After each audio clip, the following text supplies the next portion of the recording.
enforce the Say No campaign while increasing handouts to dictators who peddle drugs, a rejection of trade policies that would make us more competitive, and an unwillingness to even give workers in America a 90-minute notice of a layoff while giving drug-dealing dictators 90 days notice.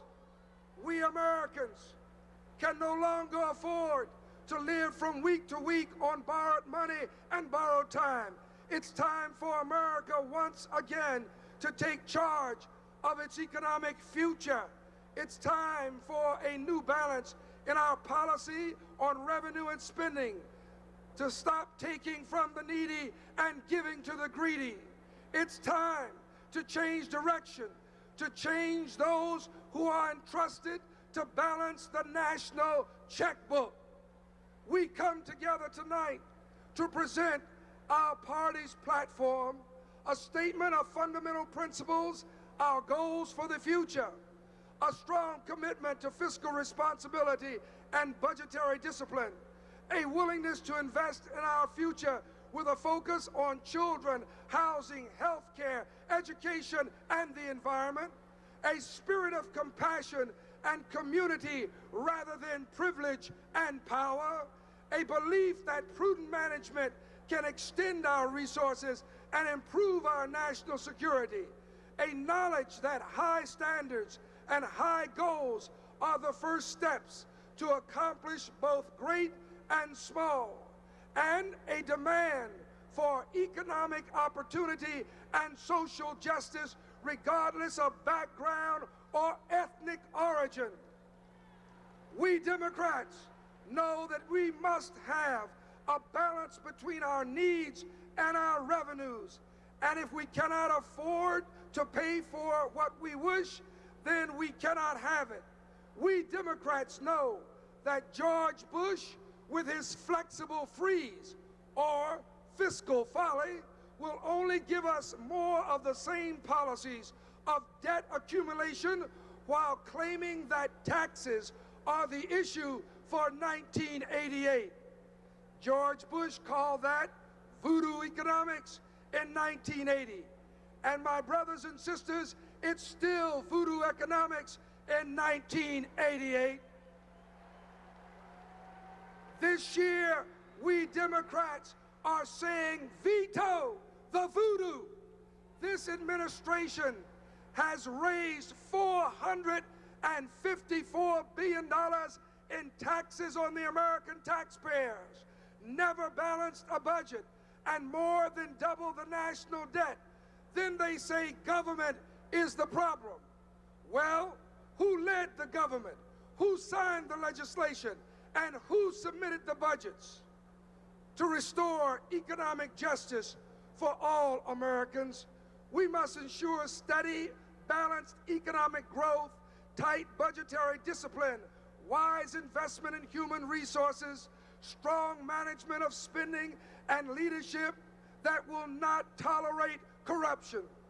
We have seen what common sense approach can achieve for state economies such as Massachusetts, and the Reverend Jesse Jackson has eloquently put it: we will either pay at the front side of life with schools and jobs, or we will pay at the back side of life with prisons and welfare.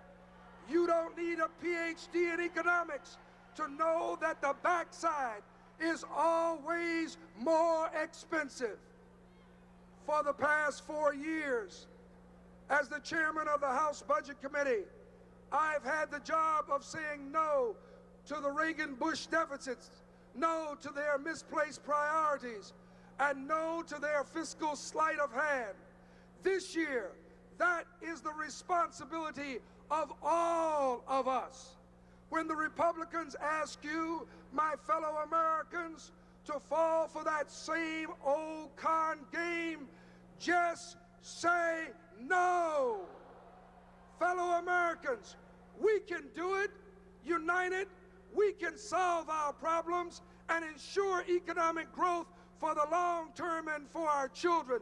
We must do it. Our children need it, and our future demands it. Thank you very, very much.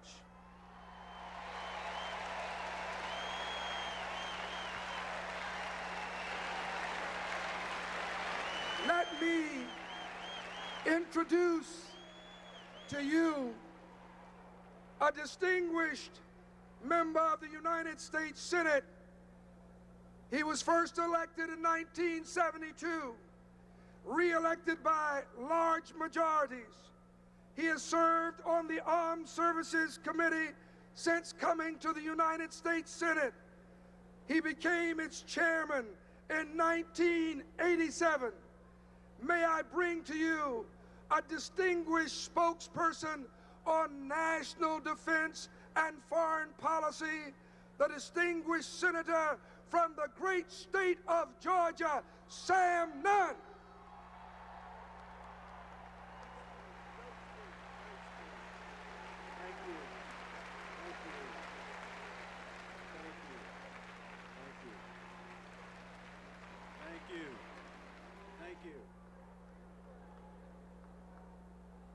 Fellow Democrats, fellow Americans, for millions of people around the world, the opportunity we have in Atlanta this week to meet freely and openly to choose our nation's leaders remains a distant dream.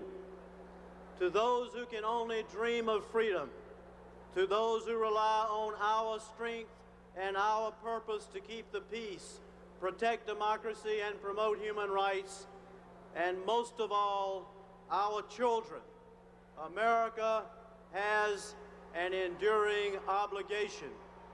This 1988 platform sends a clear message to the American people. The Democratic Party can be trusted to safeguard our nation's security. This platform calls for clarity and common sense in our security strategy, tough-minded management of the Pentagon, reducing the risk of war, sharing the burden of defense, and a foreign policy grounded in respect for our Constitution, our allies, and our basic values. I am frequently asked two questions. First, has our nation's military capability grown in the last few years? The answer is yes. On the plus side, we are very proud of the talented, dedicated men and women in uniform today. Our weapons are more modern. The INF Treaty has been ratified, and to his credit, Secretary of Defense Carlucci is trying hard to convert the management nightmare he inherited from Cap Weinberger into a bad dream. The second question I'm asked is, have we gotten our money's worth for the number of dollars we've spent in defense? That answer is clearly no. My friends, Mike Dukakis knows that it takes more than a cash register to run an efficient and an effective Pentagon. Lloyd Bentsen knows that it takes more than an adding machine to formulate a sound strategy and a clear set of priorities for this nation. The American people know that this administration has produced too many procurement scandals and too few effective weapons. In executing our nation's defense and foreign policy, this Republican administration too often has issued a confused command: ready, fire, aim. Fellow Democrats, this nation needs leaders who will think before acting and who will aim before firing. With skill management and with steady funding, we must get more military capability for every dollar we spend by improving existing weapons with new technology, by buying weapons at efficient production rates, and by closing unneeded military bases at home and abroad. In 1981, The Reagan-Bush administration embarked on an unprecedented peacetime increase in military spending, and they did it without persuading our allies to take a parallel course. In 1989, we must call for a new relationship with our allies to achieve a more equitable sharing of defense tasks and to improve our common defense through specialization. We should emphasize contributions that no ally can duplicate: a credible nuclear deterrent, a Navy capable of controlling the seas, and conventional forces that can respond quickly and flexibly to challenges around the world. Our NATO allies, in turn, must strengthen their ground forces in Western Europe. And I believe Mike Dukakis is exactly right when he says that a strong conventional defense is the best guarantee against war and against the early first use of nuclear weapons should war come. God forbid that. This platform recognizes that America's power rests not on military might alone, but on a vibrant economy, a solvent government, and educated people, and above all, on the democratic principles that we exemplify to the world. In November, we Americans must decide whether we will change leadership or whether we will stay the course with George Herbert Walker Bush. I ask you, will we stay the course with those who toasted Ferdinand Marcos as a friend of democracy? Will we stay the course with those who winked at apartheid in South Africa? Will we stay the course with those who sent brave Americans on Mission Impossible in Lebanon? Will we stay the course with those who, in their zeal to promote democracy in Central America, were willing to shred it here at home? We have an alternative. We can change captains and we can chart a new course. We Democrats pledge a foreign policy. We Democrats pledge a foreign policy based on reflection, not on reflex. A policy conducted in the plain sight of the American people, not hidden away in the White House basement. A policy that recognizes that the United States cannot police the world, but neither can we retreat from it. Toward the Soviet Union and its new leadership, our policy must combine an open mind, but a watchful eye. When a hand of peace and friendship is extended, we will shake that hand, but we will also count our fingers.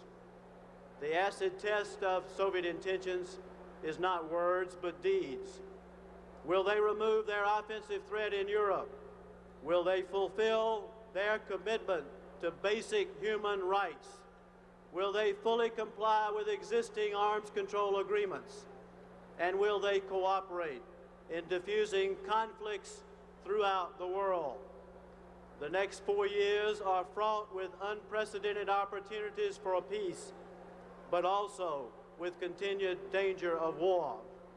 A new Democratic administration must work harder with our allies and with the world community to stop the conflicts in Angola, Cambodia, Ethiopia, and the Middle East, to strengthen our special relationship with Israel, and to revise and revive the spirit of Camp David, to see that all sides abide by their commitments under the Arias Peace Plan in Central America, and to encourage our most prosperous allies, especially the Japanese, to divert a portion of their enormous savings to third world debt relief and to fighting poverty and despair throughout the world. In the final analysis, Democrats understand that the most important competition in the world today is not military competition, but is moral competition. A contest between political and economic philosophies that embody very different values.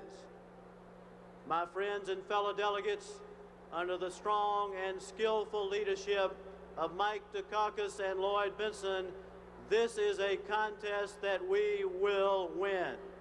Thank you. Ladies and gentlemen, Lina Guerrero.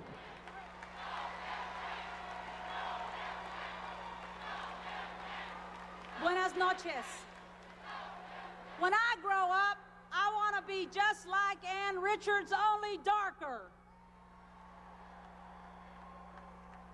It's my pleasure tonight to introduce a man whose public service career exemplifies our values, Congressman Bob Matsui from California.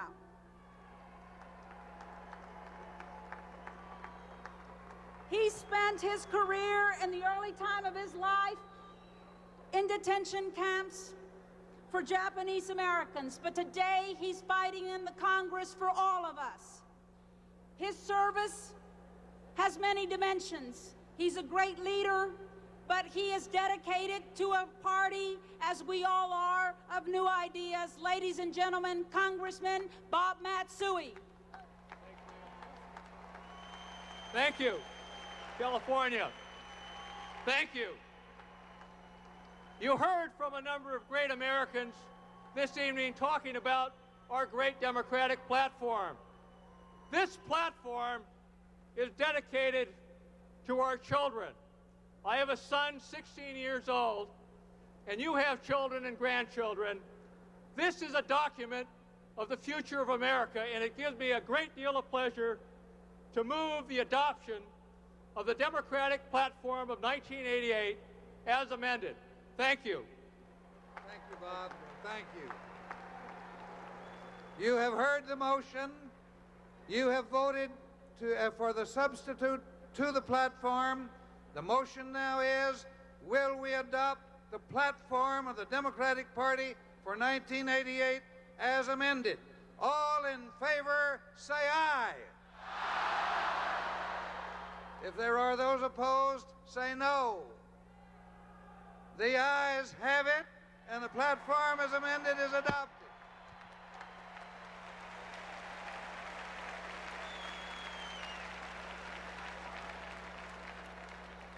It is now my pleasure to introduce one of my fellow co-chairs, Tony Anaya. Tony is internationally recognized as a Hispanic leader. Tony is a leader, and he is justly proud of his track record, particularly in the areas of human rights and human needs. I am honored at this time to turn over the chair to Governor Tony Anaya.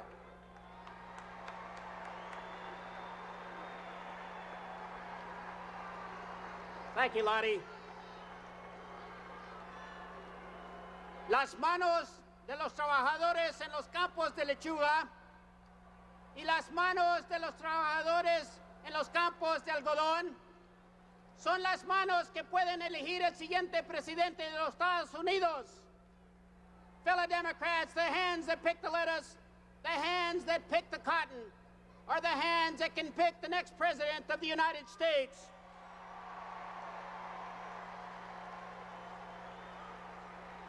One generation ago, this voter registration slogan was just a hope. Martin Luther King's and John Kennedy's dream. In 1988, because of the work of the late great mayor of Chicago, Harold Washington, because of the faith of the dearly beloved South Texas leader of Hispanic empowerment, mi hermano Willie Velasquez, because of the inspiring campaigns of Jesse Jackson, this slogan actually becomes a reality. America has come such a long way in just 3 decades. The movement has carried us so far. The Jackson campaign is a living symbol of our growth, of our change, our increasing commitment to a just society. If it were up to young America, the generation that began voting in 1965, the year the Voting Rights Bill was passed, we would be nominating Jesse Jackson for president this week. Jesse Jackson One, the 18 to 44-year-old vote, the voice of a new generation. And to the young people growing up since the passage of the Voting Rights Act in our junior and senior high schools, in our ghettos and barrios, on our reservations, and yes, even in our suburbs, Jesse Jackson is already the leader, the champion, the star, the choice of a newer generation. From Kenosha to Selma, Anchorage to San Juan, from Burlington to Montgomery, from Albuquerque to Harlem, Jesse Jackson has fought for young America's future, for jobs, peace, justice, for a new direction. Jesse said no to drugs and yes to hope, no to gangs, to despair, and yes to commitment, responsibility, and change. He's challenged our youth to grow, and they have responded. To stand with Jesse in a high school gym, as I've been honored to do many times, watching our young people come forward to publicly admit drug use, alcohol abuse, or contemplating suicide, and then to see them promise Jesse to turn their lives around is truly awe-inspiring. Jesse has helped turn young America around. From Reagan in 1980 to Jackson in 1988, young America is ready for a change in direction. Jesse Jackson is the future of the Democratic Party, and if you don't believe me, just ask your children. Or better yet, ask his children. I'm proud to introduce the youngest of the 5 beautiful, handsome, talented, spirited children of Jackie and Jesse Jackson, Jacqueline Jackson.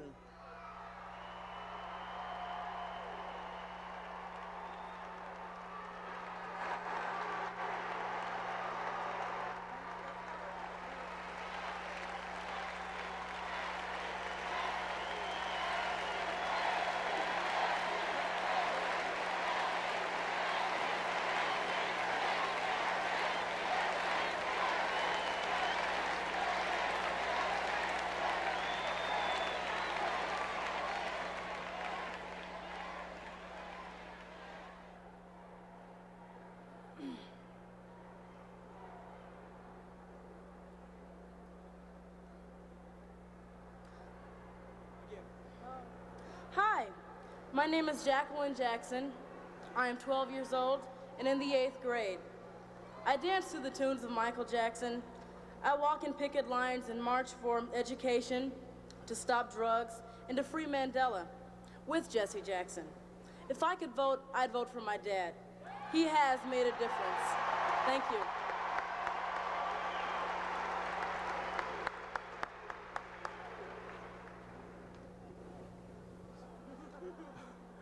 Good evening. My name is Yusuf Dubois Jackson.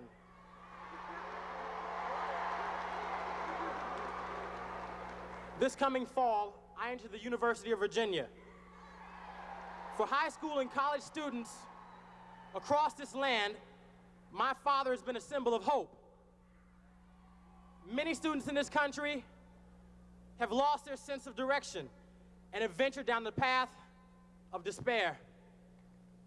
Sadly, many members of my generation have tried to spell relief D-R-U-G-S instead of L-O-V-E. My father, being the general in the war on drugs, has offered us a way out. He has given us inspiration in a new direction. His campaign of odds breaking has taught me and my peers, the leaders of the 21st century, the real meaning of democracy. We all can rise from the valley and get to the mountaintop. I'm very honored to stand before the world tonight to witness and be a part of history. I'm very proud to be the son of Reverend Jesse Lewis Jackson. Father, I love you very much. Here's my sister Santita.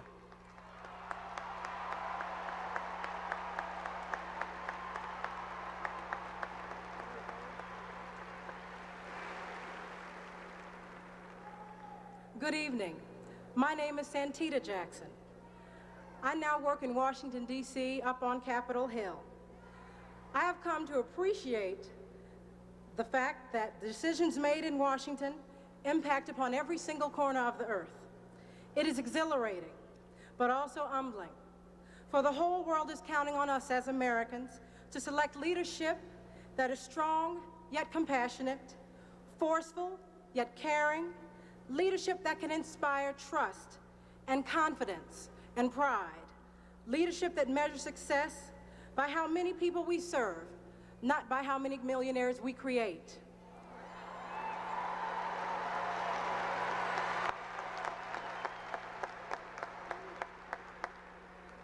Leadership like that comes in the form of my father, the Reverend Jesse Jackson. And now I'd like to introduce to you tonight my brother, Jonathan Luther Jackson.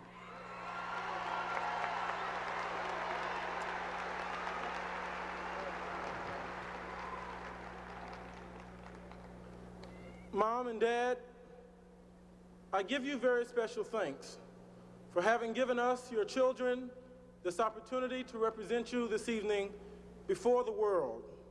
Indeed, you have much to be proud of, having graduated us from North Carolina A&T State University this past May.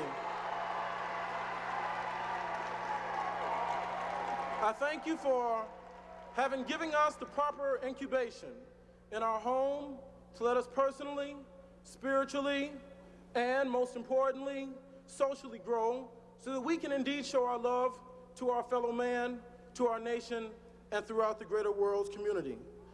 I have shared in this generation in following the leadership and vision of Jesse Jackson. Indeed, my father has given to me what I think is the most valuable gift. He has put confidence back in the belief that all dreams can be achieved. On behalf of my father and my family, my brothers, my sisters, I give you thanks to our thousands of supporters whom we have stayed in your homes. We ask that you keep your generosity and the warmth of your spirits. Thank you.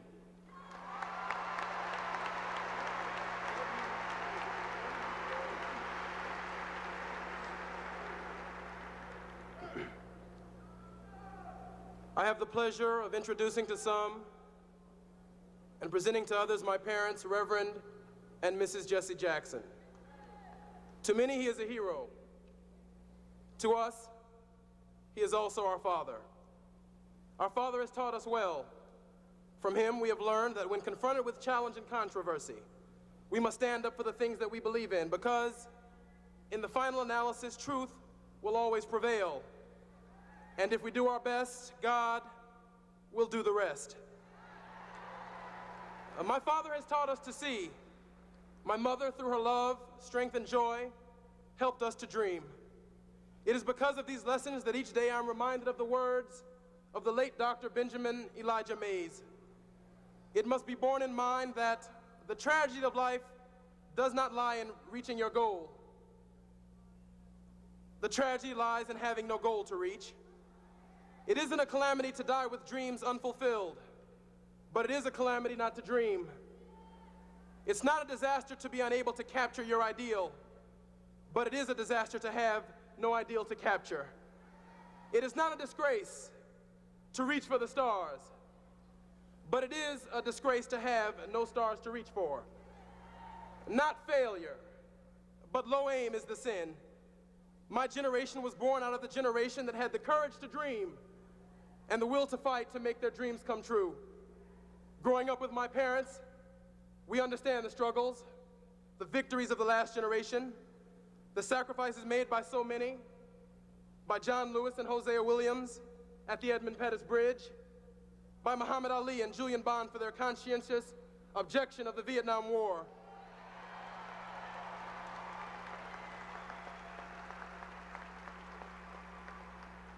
By Swerner, Goodman, and Cheney, two Jews and a black, who gave their lives in the struggle for equality. Our generation grows up benefiting from those struggles, free to travel, free to learn, free to be all that we can be. Over these past few months, we've traveled more than 500,000 miles across this country, talking with young people in high schools, in colleges, on farms, and in the barrios. In our travels, we've met young leaders such as State Senator Cleo Fields of Louisiana, who at 24 years of age is the youngest state senator in this country. Actress Kim Fields and Amy Carter and Reverend Tyrone Crider, whose standards of excellence stand as a tribute to the power of hope. Those who say this is an age of cynicism and despair are wrong. A new generation, my generation, is coming. We have not given up the dream. We will never surrender our ideals. Our generation has inherited the disgrace of apartheid, and we must abolish it.